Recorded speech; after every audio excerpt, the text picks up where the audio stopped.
Your family can't wait around for your internet to catch up with your lifestyle. You need the mind-blowing speed you can only get with Revon broadband internet. Mom? Mommy? With speeds up to 70 megabits per second. Watch more, listen more, talk more, work more, and play more, all at the same time. Switch to Revon today and get 3 months free installation, and a chance to win a grand prize worth more than $5,000. Revon broadband internet. What are you waiting for? Join the revolution. Good evening, Bahamas. You are tuned in to NB12 broadcasting from Cable 12 Studios on Robinson Road. Coming up tonight in news, BEC's line staff union is suing the government corporation. This as a former BEC minister calls management weak. Flights at LPIA delayed by more than 2 hours this morning. The latest from the Jamie Smith custody death inquest, plus the Chinese ambassador weighs in on the new work permit policy. I'm Bonnie Toot, and NB12 starts now.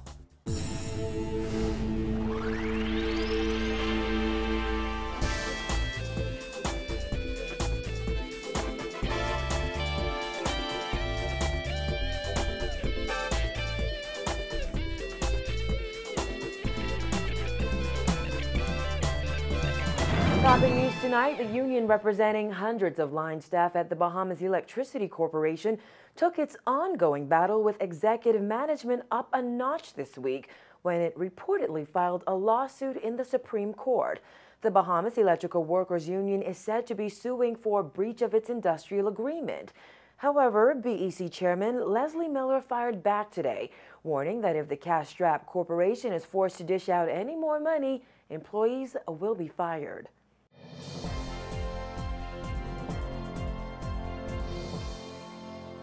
People will be disassociated or disaffected from BEC if they insist on these additional monies that we don't have. The easiest thing to pay a bill is to let some people go. Now, if they don't mind 8 or 10 of their union members being displaced, it shows you the carelessness of their ways.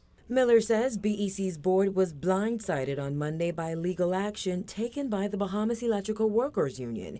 He called this latest move by the BEWU disingenuous, noting that just days before, union leaders promised minister responsible for BEC and Deputy Prime Minister Philip Davis that they would not take the government-run corporation to court.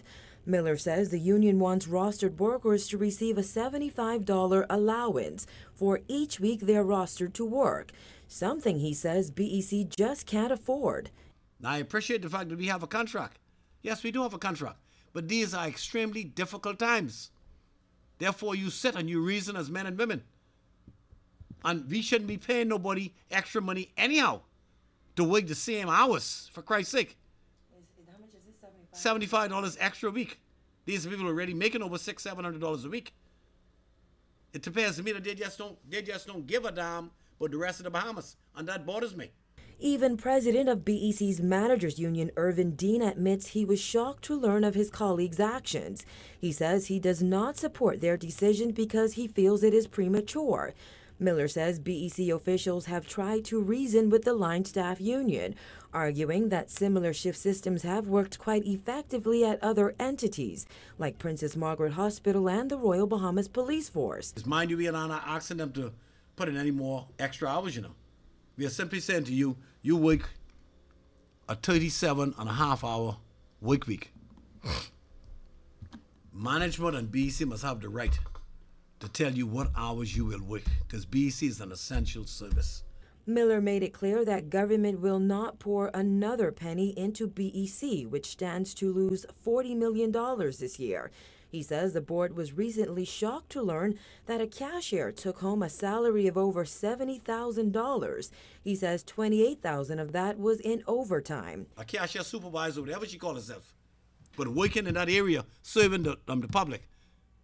Cashiering took home $72,000 in payments. With $28,000 in over. I need the damn work here to get overtime. You think I wouldn't? Get real. And these are the people who raised in hell, threatening your future, but they won't go on strike. I dare them to turn one light off in this country. One, just one.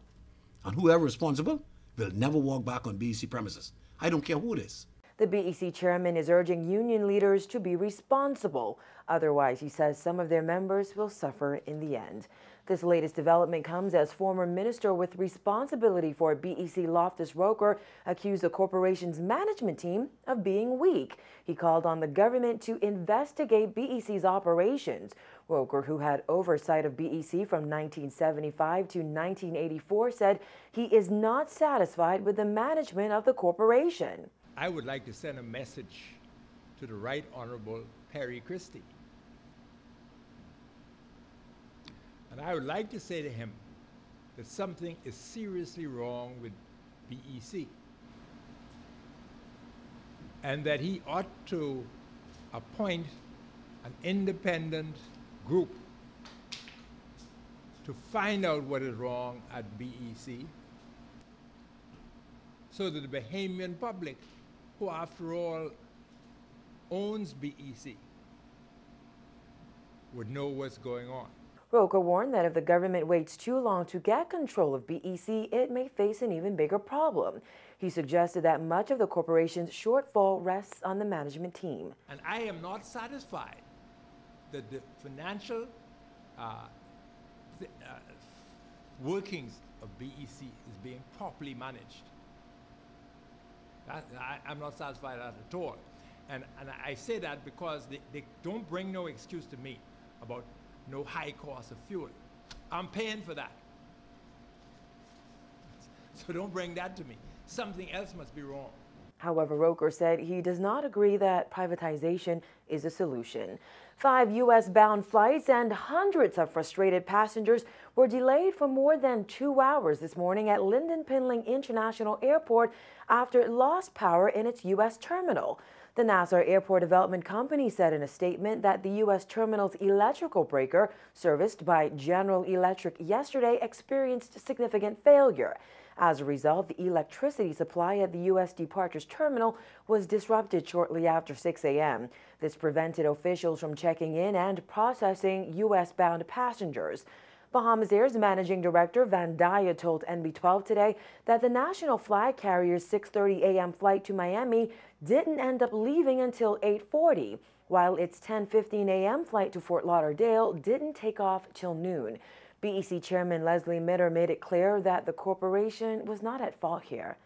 BEC maintains that the temporary loss of power to the airport was due to a failure of equipment owned and operated by the Nassau Airport Development Company, usually called NAD. BEC notes that a controlled shutdown of the airport's electricity supply was requested by NAD and accommodated by BEC. In other words, they call us and say, listen, we have this planned outage. We need you to come and disconnect your lines to enable us to do what we have to do. We did that. Miller says at 6:15 a.m., LPIA was taken off BEC's electrical grid. After the glitch, BEC's crew returned to the airport and restored power supply at 7:22 a.m. However, NAD officials say the power outage impacted the airport's IT network, affecting the electronic check-in process and baggage handling system. Domestic and other international flights were not affected. One of the officers who last saw Jamie Smith alive testified today that he placed his arm around Smith's neck to subdue him during a violent struggle. The testimony of Corporal Brian Roach came during day 3 of the inquest into Smith's death while in police custody. Jasmine Bonamy was in court and filed this report. While most of the officers who have an interest in the case took the stand yesterday, the officer who they testified placed Smith in a chokehold told his side of the story this morning. The officers with an arrest in the case are Inspector Ezra Maycock, Sergeant 2416 Keno Smith, Corporal 2285 Sterling Knowles, and Corporal 1287 Brian Roach. In previous testimony, it was revealed that Smith took his last breaths while sitting on the floor propped up against a chair in Maycock's office. In court today, Corporal Roach said he tried to subdue Jamie Smith by placing his right forearm around Smith's neck. Roach said he held it there for 3 to 4 minutes while Smith was kicking and punching. He demonstrated the hold on his attorney, Wayne Monroe, inside court. Roach said he intended to put Smith into a sleeper hold and said he learned that technique during martial arts training and did not intend to kill the suspect. Corporal Roach described the scuffle between the suspect, Sergeant Smith, and Inspector Maycock as very violent and said they struggled for several minutes, even falling over onto the floor. He testified that in Jamie Smith's last moments he was gasping for air, insisting that he was not going to jail before going into a daze and passing out. According to an autopsy report, Smith died from a lack of oxygen. Also in court today, more than a dozen CDU officers in the gallery had to be told by the bailiff to remain silent as Roach testified. Christina Galanos, who represents Smith's immediate family, asked Roach if any of the officers attempted to administer CPR, to which he replied no, saying they alerted their supervisors who then called EMS. Monroe questioned why officers Roach and Smith, who were both armed, did not shoot the suspect, who they say was trying to escape. Roach replied that the preservation of life comes first. The matter was adjourned until June 21st. Now, the officers who have an interest in the case are all stationed at the Central Detective Unit. However, they've all been placed on administrative leave. Reporting for NB12, I'm Jasmine Bonamy. And the inquest into the 2010 custody death of Owen Roll has been pushed back yet again. The inquest was set for mention on Tuesday. However, it was revealed in court that the file has still not been sent from the Central Detective Unit to the coroner's court. Acting Coroner Janine Weish Gomez asked Miles Parker, the lawyer who represents Roll's immediate family, to inquire about the files and postpone the inquest mention date to June 25th. Owen Roll died at the Central Detective Unit shortly after his arrest on suspicion of armed robbery on November 26, 2010. Since then, his family has advocated for answers about his death. His brother, Corey Roll, better known as DJ Counselor, has said his death came as a shock to the family, which is still demanding answers. And it's confirmed. Chairman of the Strong Market Authority, Ron Pinder, is stepping down from that appointed post.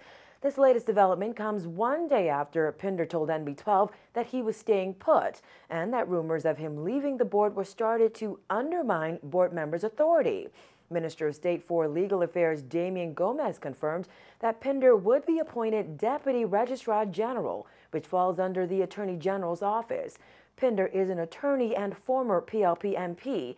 Now, some straw vendors were hoping the rumors were true, insisting that Pinder did not listen to their concerns, while others applauded his efforts to reduce outstanding rental fees. Still to come, how the Chinese ambassador feels about that controversial work permit policy.